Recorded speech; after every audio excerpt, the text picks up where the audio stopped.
ክልል የታየው አዲስ ውጥረት ወደ ሰፊ ቀጠናዊ ግጭት ሊያመራ ይችላል የሚል ስጋት በማሳደሩ ኢትዮጵያ ወደ ሌላ አስከፊ ጦርነት እየተቃረበች መሆኑን ዘ ኢኮኖሚስት ነው በዘገባው ያረጋገጠው። አብይ አህመድ ከአፍሪካ ህብረት በኩል የመጣላቸውና ከትግራይ ኃይሎች ጋር የታቀደን የድርድርና የውይይት ሀሳብ በአገር ውስጥ ጉዳያችን አትግቡ በማለት ውድቅ ማድረጋቸውንም ዘገባው አትቷል። በዝርዝር የምናየው ቀዳሚ ጉዳይ ነው። በአማራ ክልል ውጊያ በተባባሰባቸው የሰሜን ሸዋና ምዕራብ ወሎ አካባቢዎች የስልክና ኢንተርኔት አገልግሎት መቋረጡ መረጃ ለማግኘት አዳጋች ሆኗል። የብልጽግና አገዛዝ በፋኖ ላይ እየወሰድኩት ነው ላለው ልዩ ዘመቻም በክልሉ በርካታ አካባቢዎች አገልግሎት ማቋረጡ ታውቋል። በሌላ በኩል አገዛዙ በክልሉ ሰሜን ጎንደር ዞን የህወሓት ዳግም ወረራ አውግዙ በሚል አስገዳጅ ሰልፍ እየተደረገ መሆኑ ተሰምቷል። ይህንንም ዝርዝሩን ትሰሙታላችሁ። የአሜሪካ አምባሳደር እርቪን ማሲንጋ ባለፈው ሳምንት በሰሜን ኢትዮጵያ የተከሰቱ ሁነቶች ለሰላምና መረጋጋት ዘላቂ ቁርጠኝነት እንደሚያስፈልግ አስታዋሽ ናቸው አሉ። አምባሳደሩ ወደ ዘላቂ ሰላም የሚመራው የተሻለ መንገድ ምክንያታዊነትና የሰከኑ ውይይቶች ናቸው ብለዋል። ዝርዝሩን ትሰሙታላችሁ። የአገዛዙ ፍርድ ቤት በቅርቡ እጅ ሰጥተው በገቡት የቀድሞው የአማራ ፋኖ አመራር ኮሎኔል ፋንታው ሟባ ላይ የሰጠው ውሳኔ አነጋጋሪ ሆኗል። በነ ዶክተር ወንደሰን አሰፋ የሽብር ክስ መዝገብ በተከሰሱት የፋኖ አመራሮች አርበኛ ምሬ ወዳጆም፣ ሄኖክ አዲሴና ሌሎች ላይ የአገዛዙ ፍርድ ቤት ውሳኔ ማሳለፉም ተሰምቷል። በዝርዝር ትሰሙታላችሁ። ሶማሊያና ግብጽ ስትራቴጂካዊ አጋርነታቸውን በድጋሚ አረጋግጠዋል። የሁለቱ ሀገራት የውጭ ጉዳይ ሚኒስትሮች በግብጽ ካይሮ ባካሄዱት ምክር ጥልቅና ታሪካዊ ግንኙነት መስርተናል ብለዋል። የኢራንና የአሜሪካ ድርድር በቀጥታ በመገናኘት የሚደረግ አይደለም ተባለ። በአሜሪካና በኢራን መካከል ያለው ሁኔታ ሊፈነዳ የሚችል ነው ያለችው ደግሞ ሩሲያ ናት። ይህም ሆኖ ፕሬዚዳንት ትራምፕ የድርድሩን ውጤት እየተጠባበቁ መሆናቸውን ደግሞ ጽሕፈት ቤታቸው አስታውቋል። የተወደዳችሁና የተከበራችሁ የኢትዮ ኒውስ ቤተሰቦች አብራችሁ ውስጥ ቆዩ። እነዚህና ይሉት ትሰማላችሁ። መልካም ቆይታ ያውላችሁ። ኢትዮጵያ ወደ ጦርነት ከምን ጊዜም በላይ ተቃርባለች ያለ ዓለም አቀፍ ዘገባ። በትግራይ ክልል የታየው አዲስ ውጥረት ወደ ሰፊ ቀጠናዊ ግጭት ሊያመራ ይችላል የሚል ስጋት በማሳደሩ ኢትዮጵያ ወደ ሌላ አስከፊ ጦርነት እየተቃረበች መሆኑን ዘ ኢኮኖሚስት መጽሔት በሳምንት እትሙ አስነብቧል። አብይ ከአፍሪካ ህብረት በኩል የመጣላቸውን ከትግራይ ኃይሎች ጋር የታቀደን የድርድርና የውይይት ሀሳብ በአገር ውስጥ ጉዳዮች አትግቡ በማለት ውድቅ ማድረጋቸውንም ዘገባው ያትታል። እንደ ዘገባው ከሆነ ባለፈው አንድ ዓመት ውስጥ የትግራይ ክልል ነዋሪዎች በገንዘብ እጥረት፣ በገበያ መመናመን፣ በከፍተኛ ዋጋ ንረት በተደጋጋሚ የጭንቀት ጊዜ አሳልፈዋል። እያንዳንዱ ክስተት በመቶዎች ሺዎች የሚቆጠሩ ሰዎች ያለቁበትን ጦርነት ትዝታ የሚቀሰቅስባቸው ሆኗል ይላል ዘገባው። እንዲሁም በጥር ወር መጨረሻ ላይ የታየው አዲስ ውጥረት ደግሞ ዳግም ጦርነት ይነሳል የሚል ስጋት ይበልጥ አባብሶታል። ጥር 21 ቀን በፌዴራል ኃይሎችና ህወሓት ታጣቂዎች መካከል ናቸው በተባሉት የቲዲኤፍ አባላት ግጭት የተቀሰቀሰ ሲሆን ይህም የፌዴራል መንግስት ወደ ትግራይ የሚደረጉ ማንኛውንም በረራዎች እንዲያቋርጥ ማስገደዱን ዘገባው ያትታል። ከሁለት ቀናት በኋላ የመንግስት ድሮኖች በመካከለኛው ትግራይ ጥቃት ሰንዝረዋል ያለው ዘገባው የትግራይ ጊዜያዊ አስተዳደር ፕሬዚዳንት ሌተናል ጄኔራል ታደሰ ወረደ በወቅቱ የነበረውን ሁኔታ ሙሉ በሙሉ ጦርነቱ የሚመስል ነገር ነው ሲሉ መግለጻቸውንም ዘገባው አስታውሷል። ዘኢኮኖሚስት ከቀናት በኋላ አፋጣኝ ውጥረት የረገበበት ይመስላል ያለው ሲሆን ሌተናል ጄኔራል ታደሰ ወረደ በሳቸው አሰራር ስር ያሉ ኃይሎች ቀደም ብለው ከገቡባቸው አንዳንድ አካባቢዎች መውጣታቸውን ገልጸው አለመግባባቶች በውይይት ሊፈቱ እንደሚችሉ መግለጻቸውን ያስታውሳል። ወደ ትግራይ የሚደረጉ በረራዎች ጥር 26 ቀን በመጀመራቸው ዳግም ወደ ሙሉ ጦርነት ሊገባ ይችላል የሚለው ስጋት ለጊዜው ማስቀረቱን ቢጠቅስም ጦርነቱ ግን አሁንም ስጋቱ አልተቀረፈም ብሏል። ይሁን እንጂ ያለው ዘኢኮኖሚስት ዳግም ግጭት የመነሳት እድሉ አሁንም ከፍተኛ ነው ብሏል። ጠቅላይ ሚኒስትር አብይ አህመድ ጥር 26 ቀን በፓርላማ ባደረጉት ንግግር ህወሓትን ኢትዮጵያን ለማፍረስ የሚፈልጉ ካድሬዎች ሲሉ መከሳቸው አንዱ መነሻ ሆኗል። መጽሔቱ የጠቀሰው አንድ የህወሓት ባለስልጣን በኩላቸው የኢትዮጵያ መከላከያ ሰራዊት በሙሉ ኃይሉ እየተንቀሳቀሰ መሆኑን ገልጸው ፖለቲካ ትዕግስት ካልተደረገ በስተቀረ ሌላ ጦርነት አስከፊ መዘዝ ሊያስከትል እንደሚችል አስጠንቀዋል ይላል መጽሔቱ። የአሁኑ ቀውስ መንስኤ በቀድሞ ጦርነት ያልተፈቱ ጉዳዮች ናቸው ብሏል። ጠቅላይ ሚኒስትር አብይ በ2010 ወደ ስልጣን ከመጡ በኋላ የአማራ ክልል ሚኒሻዎች ጨምሮ ህወሓትን የሚቃወሙ ኃይሎች አቀናጅተው ነበር ያለው ዘገባው ከ2013 እስከ 2015 በነበረው ጦርነት ወቅት በአጠቃላይ በተለያዩ የትግራይ አካባቢዎችና አዋሳኝ አካባቢዎችን የተደረገው ውጊያ ተከትሎ በትግራይ ክልል ስር የነበሩና ምዕራብ ትግራይ ተብለው የሚጠሩ ቦታዎችን መቆጣጠራቸውን ጠቅሷል። በዚህም በመቶ ሺዎች የሚቆጠሩ የትግራይ ተወላጆች በኃይል እንዲፈናቀሉ ተደርጓል ያለው ዘገባው ብዙዎቹ አሁን ላይ በክልሉ በሚገኙ መጠለያ ጣቢያዎች ውስጥ ይገኛሉ ይላል። ምንም እንኳን የ2015 የፕሪቶሪያ ሰላም ስምምነት ተፈናቃዮች ወደ ቀያቸው እንዲመለሱና አወዛጋቢ በሆኑ ግዛቶች ላይ ውሳኔ እንዲሰጥ ተጨማሪ ድርድሮች እንዲደረጉ ቢደነግግም የታየው መሻሻያ ግን አነስተኛ መሆኑን ያክላል። ዘኢኮኖሚስት እንደዘገበው ከሆነ በ2016 ዓ ም ወደ ምዕራብ ትግራይ እየተመለሱ ናቸው የተባሉ የትግራይ ተወላጆች ማስፈራሪያና ጥቃት ደርሶባቸዋል ያለ ሲሆን አብዛኛዎቹ ተፈናቃዮች ግን ለመመለስ አሁንም ከፍተኛ ፍርሃት አለባቸው ይላል። በተጨማሪም የፌዴራል መንግስቱ ግዛቶችን ወደ ትግራይ አስተዳደር እንዲመለሱ ህወሓት የሚያቀርበውን ጥያቄ ሲከላከል ቆይቷን በማለት ያክላል። ባለፈው ሳምንት ከህወሓት ጋር ግንኙነት ያላቸው ኃይሎች የተከዜ ወንዝ ተሻግረው ወደ ጸለምቲ በመግባት ውጥረቱን ዳግም አይሎ ነበር። ባለስልጣናት ድርጊቱ የተፈጸመው ተመላሽ ሰላማዊ ሰዎች እንደደረሰባቸው ያለውን እንግልት ለመቃወም እንደሆነ ቢገልጹም ዘኢኮኖሚስት የጠየቃቸው አንዳንድ ተንታኞች ግን እርምጃ የፌዴራል መከላከል ጥንካሬን ለመፈተሽ ወይም ስትራቴጂካዊ ቦታዎችን ለመያዝ የታለመ ሊሆን ይችላል ብሎ ያምናሉ ይላል። ጨምሮም ዘገባው አብይ ህወሓት ምዕራብ ትግራይን በኃይል ለማስመለስና ወደ ሱዳን የሚያደርሰውን የመገናኛ መስመር ዳግም ለመክፈት ማቀዱን ለረጅም ጊዜ ሲጠራጠር ቆይቷል ማለት ይጠቅሳል። በመሆኑም አሁን የተወሰደው እርምጃ ለከፍተኛ ጥቃት እንደ መጀመሪያ ምልክት አድርገው የተረዳው ይመስላል ይላል። ዘኢኮኖሚስት ምዕራብ ትግራይ ብሎ የሚጠቅሰውና በዘገባው ላይ የሚያትተው በፕሪቶሪያው ስምምነት ይገባኛል ጥያቄ ተነስቶባቸው የአወዛጋቢ ቦታዎች ተብሎ የተለዩትንና የአማራ ማንነት ያላቸው ሰዎች ጥያቄ ያቀረቡባቸውን ወልቃይትና ሌሎች አካባቢዎችን ነው። መጽሔቱ ታዲያ እንደዘገበው ከሆነ የፌዴራል ኃይሎች ከዛን ጊዜ ጀምሮ ወታደሮችና ከባድ የጦር መሳሪያዎችን ወደ ትግራይ አዋሳኝ አካባቢዎች እያሰማሩ ሲሆን በደቡባዊ ትግራይ በህወሓት ኃይሎችና በመንግስት ደጋፊ ሚኒሻዎች መካከል ውጊያው ቀጥሏል ብሏል። የአፍሪካ ህብረት ታዲያ ጥር 22 ቀን በይፋ ለማሸማገል ፈቃደኝነቱን ቢገልጽም ዘኢኮኖሚስት የጠቀሳቸው ምንጮች እንደሚሉት ከሆነ ግን ኢትዮጵያ የቀረበውን ሀሳብ በድብቅ ውድቅ አድርጋለች። በተጨማሪም ህብረቱ በሀገር ውስጥ ጉዳይ ጣልቃ ከመግባት እንዲቆጠብ ማሳሰቢያ ሰጥቷል ተብሏል። መጽሔቱ በህወሓት ውስጥ ያለውን የውስጥ ክፍፍልና የአብይ አህመድን ከልዩ ልዩ ቀጠናዊ ኃይሎች ጋር ያላቸውን የሻከረ ግንኙነት እንደ ምክንያት በመጥቀስ አዲስ ጦርነት የመፈጠር እድሉ ሰፊ ነው ሲል አመላክቷል። በአማራ ክልል ውጊያ በተባባሰባቸው የሰሜን ሸዋና ምዕራብ ወሎ አካባቢዎች የስልክና የኢንተርኔት አገልግሎት መቋረጡ መረጃ ለማግኘት አዳጋች ሆኗል። የብልጽግና አገዛዝ በፋኖ ላይ እየወሰድኩት ነው ላለው ልዩ ዘመቻ በክልሉ በርካታ አካባቢዎች አገልግሎቱን ማቋረጡም ታውቋል። በሌላ በኩል አገዛዙ በክልሉ ሰሜን ጎንደር ዞን የዋዳግም ወረራ አውግዙ በሚል አስገዳጅ ሰልፎች እየተደረጉ እንደሆነ ተሰምቷል።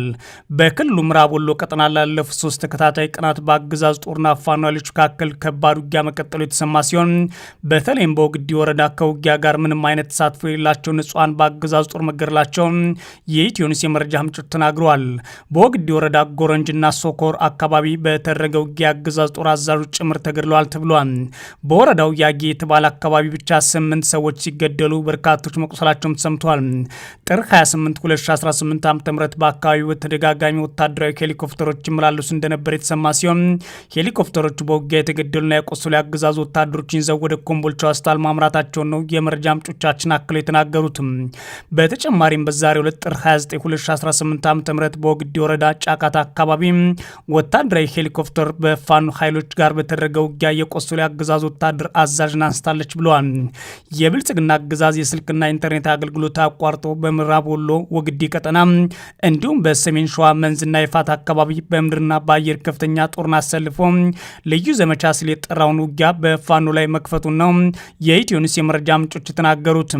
በአካባቢው የስልክና የኢንተርኔት አገልግሎት መቋረጡ ዝርዝር መረጃዎች ማግኘት ባይቻልም ከወሎ ወግዲ በተጨማሪ መንዝ ባሻ ከተማ ዙሪያም ዛሬም ከትላንቱ የቀጠለ ከባድ ውጊያ እየተደረገ እንደሚገኝ ሰምቷል። አገዛዙ በእነዚህ አካባቢዎች የፋኖ አመራሮች አሉበት በተባሉ ስፍራዎች በአየር ጭምር በማጓጓዝ የኮማንዶ ጦሩን ቢያሰልፍም በውጊያው ከፍተኛ ጉዳት አስተናግዷል ሲሉ የፋኖ የመረጃ ምንጮች ተናግረዋል። በሸዋ ምዕራብ ወሎና ምስራቅ ጎጃም ገጠራማ አካባቢዎችም ዛሬም የስልክና የኢንተርኔት አገልግሎት በሙሉና በከፊል እንደተቋረጠ ይገኛል። በክልሉ ምዕራብ ጎንደር ዞን ቋራ ወረዳ በትላንትናው ዕለት በተደረገ ውጊያ ደግሞ የአገዛዝ ጦር አዛዥን ጨምሮ 36 ወታደሮች ሲገደሉ 45ቱ ደግሞ ቆስለዋል ሲል የአማራ ፋኖ ብሔራዊ ንቅናቄ በላይ ዘለቀ እዝ አስታውቋል። ውጊያው የተደረገው በቋራ ወረዳ አባ ድግሱ የተባለ አካባቢ መሆኑን ነው አፋብን በላይ እዝ አክሎ ያስታወቀው። በሌላ በኩል አገዛዙ በክልሉ ሰሜን ጎንደር ዞን የዋዳግም ወረራ አውግዙ በሚል አስገዳጅ ሰልፎች እየተደረጉ መሆኑ ተሰምቷል።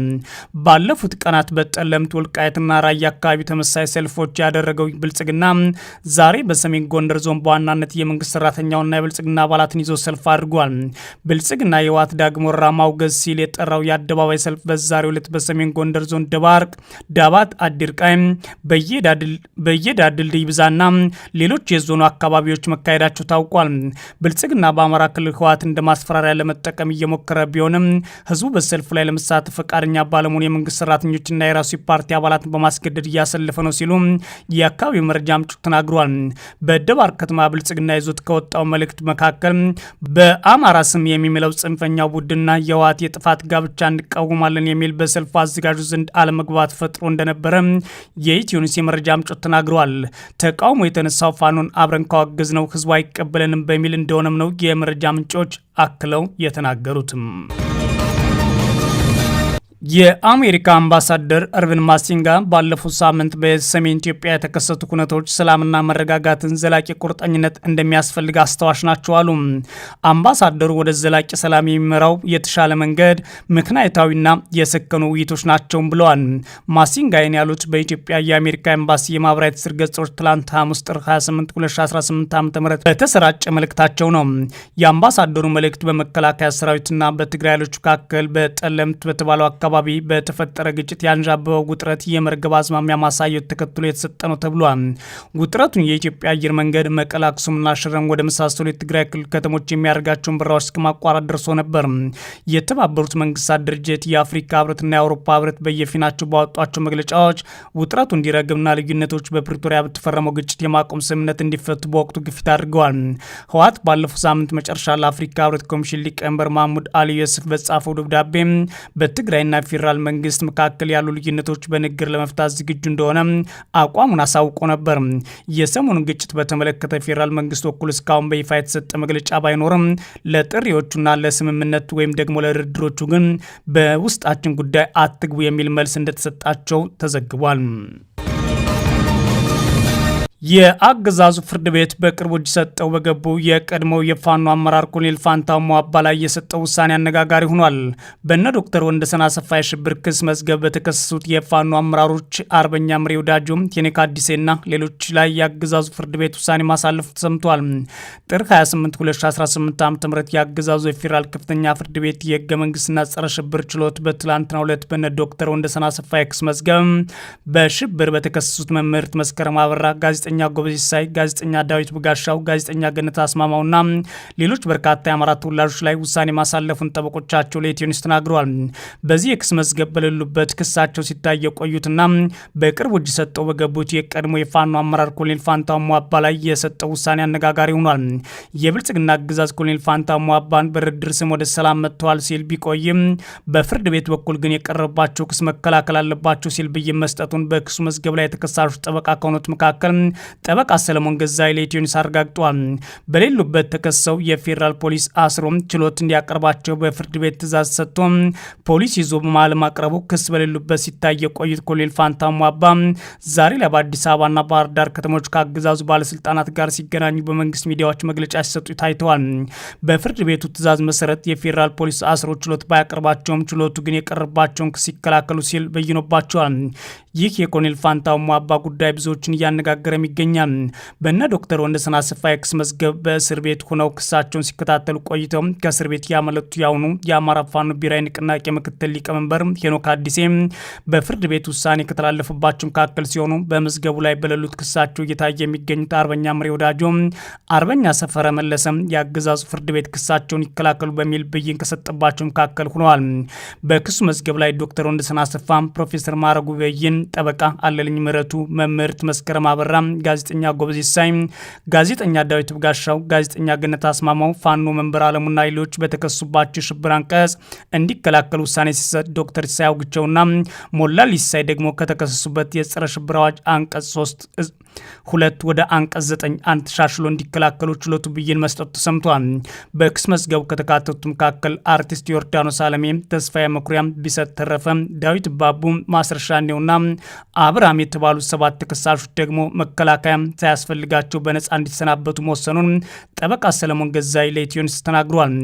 የክስ አንቀጻቸው የተሻላላቸው ተከሳሾች ዶክተር ኢሳያስ አውግቸውና ሞላሊ ሲሳይ የዋስትና ጥያቄ ማቅረባቸው የታወቀ ሲሆን አገዛዙ በክስ መዝገቡ ላይ ክሳቸው እንዲከላከሉ በሚል የወሰነባቸው የአማራ ተወላጆች ከሚያዝያ 26 2018 እስከ ግንቦት 30 2018 መከላከያ ምስክሮቻቸውን አቅርበው እንዲሰሙ ቀጠሮ መያዙም ተሰምቷል። በነ ዶክተር ወንደሰን አሰፋ የክስ መዝገብ የተከሰሱ የአማራ ተወላጆች ቁጥር 51 ሲሆን ጉዳያቸው በእስር ቤት ሆነው የሚከታተሉ ተከሳሾች ከታሰሩት 3 ዓመታት ገደማ ሆኗቸዋል። ሶማሊያና ግብጽ ስትራቴጂካዊ አጋርነታቸውን በድጋሚ ያረጋገጡ። የሁለቱ ሀገራት የውጭ ጉዳይ ሚኒስትሮች በግብጽ ካይሮ ባካሄዱት ምክክር ጥልቅና ታሪካዊ ግንኙነት መስርተናል ብለዋል። የሶማሊያ ፌዴራል ሪፐብሊክ የውጭ ጉዳይና ዓለም አቀፍ ትብብር ሚኒስትር አብዱል ሰላም አሊ ከግብጽ አቻቸውና ከውጭ ጉዳይ ሚኒስትር ባድር አብድልራቲ ጋር ትላንት ሐሙስ በካይሮ ከፍተኛ የዲፕሎማቲክ ምክክር ማካሄዳቸው የሶማሊያ ዜና አገልግሎት ሰናነው ይፋ አደረገው። ይህ ውይይት በሁለቱ ሀገራት መካከል ያለውን ጥልቅ ታሪካዊ ግንኙነት ይበልጥ ለማጠናከርና ወሳኝ በሆኑ ቀጠናዊ ጉዳዮች ላይ ያላቸውን አቋም ለማረጋገጥ ያለመ ነው ተብሏል። በውይይቱ ወቅት ታዲያ ሁለቱ ሚኒስትሮች የሁለትዮሽ ትብብራቸውን ወደ ላቀ ደረጃ ለማሸጋገር በሚያስችሉ ሁኔታዎች ላይ ይመክረዋል የተባለ ሲሆን በተለይም በጋራ ፖለቲካዊና ደህንነት ጥቅሞች ዙሪያ ያላቸውን ቅንጅት ለማሳደግ የሚረዱ መንገዶችን አስሰዋል ይላል ዘገባው። ይህ ውይይት በሞቃዲሾና በካይሮ መካከል ያለውን ለረጅም ጊዜ የዘለቀ ግንኙነት፣ የጋራ ድጋፍና ለቀጠናው መረጋጋት ያላቸውን የጋራ ራዕይ የሚያንጸባርቀው በማለት አሞካሽቷል። ሚኒስትሩ ባድል አብድላቲ ግብጽ ለሶማሊያ ፌዴራል ሪፐብሊክ አንድነት፣ ሉዓላዊነትና የግዛት አንድነት ያላትን የማይናወጥ ድጋፍ በድጋሚ ያረጋግጠዋል ተብሏል። ይህ ማረጋገጫ የአፍሪካ ቀንድ ሀገራት ድንበር መከበርና የሀገራት ሉዓላዊነት በዲፕሎማሲያዊ ግንኙነት ውስጥ ዋነኛው የትኩረት አቅጣጫ በሆነበት ወሳኝ ወቅት የቀረበ ነው ይላል። በተጨማሪም ባለስልጣናቱ የቀጠናውን የጸጥታ ሁኔታ በጥልቅ የገመገሙ ሲሆን በአፍሪካ ቀንድ ሰላምና መረጋጋት ለማስፈን የሚደረገው ጥረት ለማጠናከር ስምምነት ላይ ደርሰዋል። ምክክሩ የተጠናቀቀው በቀጠናው የሚታዩ አዳዲስ ፈተናዎችና እድሎች በጋራ ለመወጣት በቅርበት ዲፕሎማሲያዊ ቅንጅታቸውን ለመቀጠል ቃል በመግባት ነው ሲል ሶና ዘግቧል።